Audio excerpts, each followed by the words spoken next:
So one of the biggest, most common and most complex questions I get is, how do I make my stencils and how do I use them in spray paint art? Having stencils as a part of your artistic process is great for so many reasons. Firstly, it allows us to add small detailed elements to our work with our very big medium. Let me show you what I mean. I paint canvases this size all the time. Let's say I was gonna add a camel and I need it to be that sort of size. It's gonna be a pink camel, deal with it. Now let's try and sketch out a camel here inside of that little area.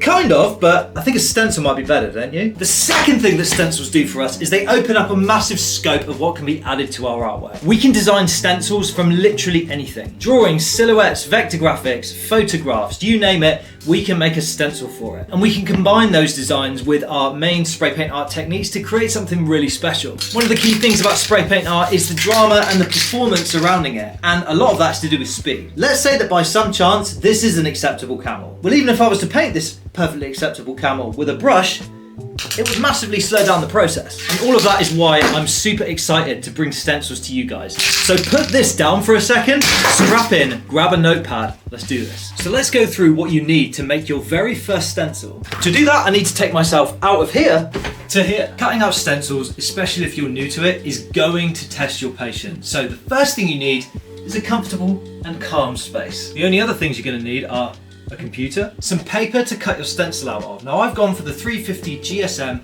gloss coated poster board. It's the same as what I paint with. So why can't you use regular copy paper?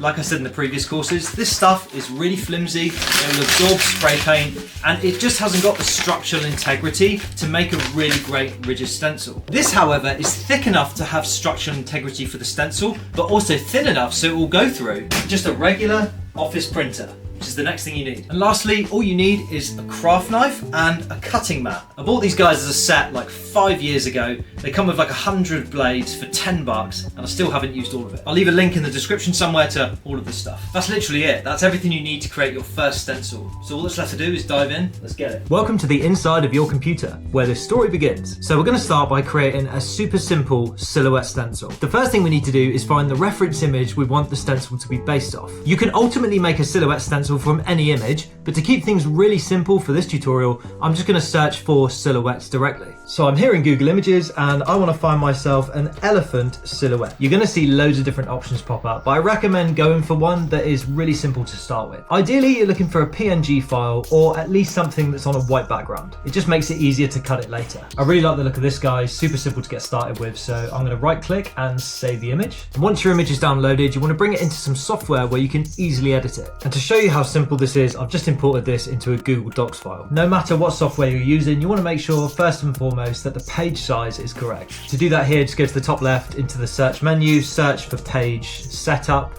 find it, and then you can edit the size right here. I know that this sheet that I've got here is A4, so I'm gonna change that size right there and press OK. Now you can move your image around or resize it to the size that you wanna cut it. So I'm actually gonna make this a little smaller, and I'm gonna bring in a second image right here. And we'll cut two so I can show you guys two levels of complexity here. When you're placing your images on your page, you wanna make sure that there's a good bleed area around them. This is always best practice because it just gives you more space to be able to paint them. So once you've done that, take your heavyweight glossy paper and load it into your printer. Time for the old Control P or Command P and press print, and just print this onto your cardstock.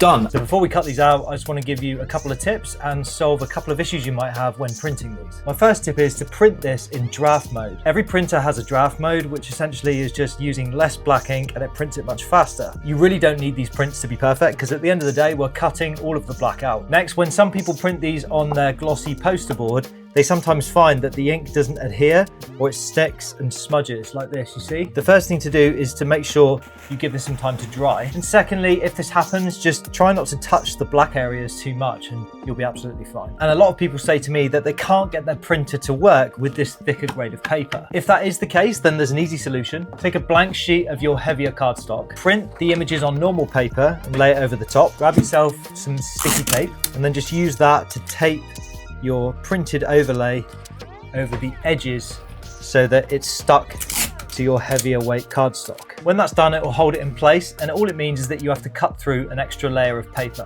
which your craft knife should be more than capable of. So for the cutting stage, the first thing we're going to need, of course, is our cutting mat. With your craft knife, make sure it has a super keen blade. There's nothing worse than trying to cut things out with a dull and blunt blade. So the first thing I'm going to do is just separate these guys.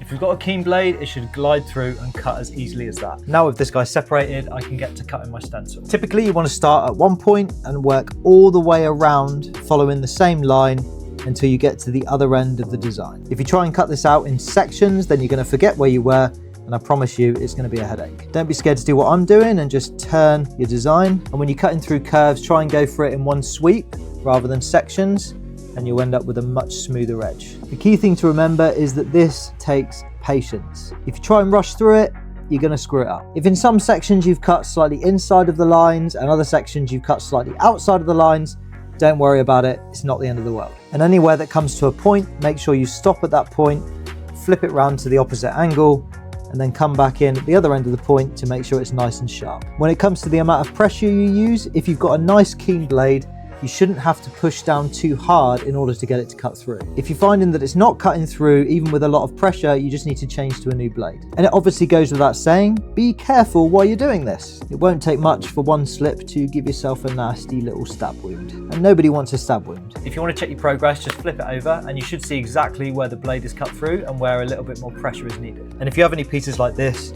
just run your knife on the inside of it to trim away any excess paper. And when you're done, you'll find you've made your very first stencil. Now let's try it with something a bit more complex, and I'm going to introduce you to bridges on this one. So when we talk about adding bridges in stencils, what we're referring to is areas like this. If I was to cut around the black line here, around this little island, this would just fall out. And what that means is that by the time I've cut around this whole black area here, what you would have is just a giant hole here, and you wouldn't get the definition between the two different legs of the elephant. So to combat that, we need to put in a bridge. A bridge is basically a connection between this remote island here and the outside of the design. So to make the bridge, I'm going to put a cut along here. Then I'm going to leave a gap between this cut and here. And on the other side, just so it's a bit more secure, I'm going to do the same thing. So a bridge line here and another bridge line right here. It's important that you leave these two sections here and these two sections here intact. And if I go around the rest of the design, it will make perfect sense. So cutting around this, you would have seen that I've skipped this part here and here. And cutting around this middle part, I'm going to skip those bridges once more. Now we've completed our cut, you'll see that this section came off in two pieces like so. That left this bridged island in the middle. So when we go to paint this, these bridge sections will also be covered, but you can fill these in, and I'll show you how to do that when we come to paint our stencils. And one more tip for the simple designs like this one, always keep the overlay. You may want it to place over your stencil if you want to dust some different colors around it, or you might want to just spray black down on the page and put this down and remove it at the end to reveal your stencil. And just like that, you've made your very first stencils. Easy, right? Thanks very much for watching this video, guys. I hope you enjoyed it. If you did, and you want to learn the full process from making stencils like this, right up to multi-layer complex designs and all the different ways you can cut them, just go to the link in the description and join the Canvas Vandals today. The Canvas Vandals is my community of people looking to learn spray paint art from zero experience, take it to the next level, and even in some cases, make it their job. But if you want to sit on that opportunity, then this is the video YouTube thinks you should watch next.